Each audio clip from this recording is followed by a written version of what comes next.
आज कोंढवा पोलीस ठाण्याच्या हद्दीमध्ये काकडे वस्ती गल्ली नंबर 2 या ठिकाणी माझे डीबीचं पथक व त्यांचा स्टाफ असे सर्वांनी मिळून एक गुप्त बातमीदारामार्फत माहिती मिळाल्यावरून एक प्रोव्हिजनची रेड केलेली आहे। सदर रेडमध्ये एकूण प्रोव्हिजनचा 2 लाखाचा माल मिळून आला, तसेच रोख रक्कम 1,41,40,000 ही मिळून आली। तर सदर पथकाने आणखीन काही दारूचा साठा वगैरे मिळतो का काय म्हणून त्या घरामध्ये सर्च केला असता त्या ठिकाणी अजून काही रक्कम मिळून आली।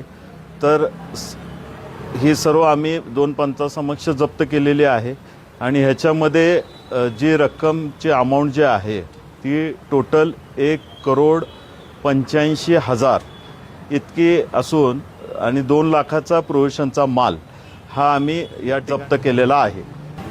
याच्यामध्ये एक महिला व 2 जेंट्स आहेत। त्याचं प्रोसेस चालू आहे, FIRचं काम दाखल करण्याचं चालू आहे। याबाबतचा तपास आपण आणखी यापुढे करणार आहोत।